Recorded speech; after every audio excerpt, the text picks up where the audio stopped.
ഒരു പഴുത്ത കുറേ മാമ്പഴമുള്ളൊരു മരത്തിലെ കല്ലെറിയത്തുള്ളൂ. പഴങ്ങളില്ലാത്തൊരു മരത്തിൽ കല്ലെറിയോ? എറിയത്തില്ല. നല്ല പടം.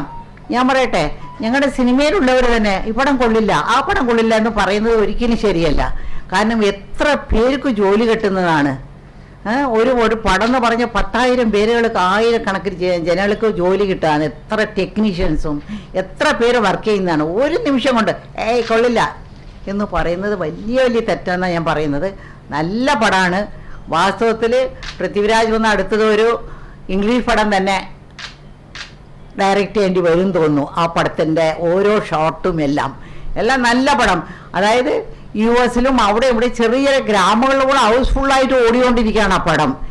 പക്ഷേ ഈ ആൾക്കാർ പറയുന്തോറും ആ പടത്തിന് ഫ്രീ പബ്ലിസിറ്റിയാണ്, ഫ്രീ ആയിട്ട് പബ്ലിസിറ്റിയാണ്. ആൾക്കാർ എത്രത്തോളം ആ പടത്തിനെ പറ്റി കൊള്ളില്ല, അയ്യോ ആ ഷോട്ട് കൊള്ളില്ല, ഇത് കൊള്ളില്ലെന്ന് പറയുമ്പോൾ അവർക്ക് പബ്ലിസിറ്റിയാണിത്. എന്ത് നല്ല പടമാണ്. എങ്ങനെ പറയാൻ, ഒരിക്കലും പറയാൻ പാടില്ല. ഒരുപാട് കഷ്ടപ്പെട്ട് 4 കൊല്ലങ്ങളോളം പല സ്ഥലങ്ങളിലും പോയി എടുത്തൊരു പടമാണ്.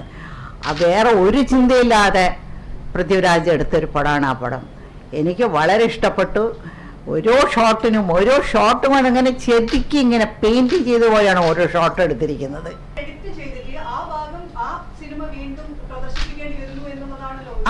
അതാണ് ആ പടത്തിന്റെ പബ്ലിസിറ്റി എന്ന് പറയുന്നത്. അപ്പോൾ ആൾക്കാർ അയ്യോ നമ്മൾ ആദ്യം കാണാതിരുന്നല്ലോ ആ പടം. ഇത് നടന്ന കാര്യങ്ങളല്ലേ ഇതൊക്കെ? ആ ഗർഭിണി പെണ്ണിനെ പറ്റിയൊക്കെ നടന്ന കാര്യങ്ങളല്ലേ? അതല്ലേ പിന്നെ അവർ എടുത്തത്. എല്ലാം നടന്ന കാര്യങ്ങൾ എന്തെല്ലാം എടുക്കുന്നു അവര്.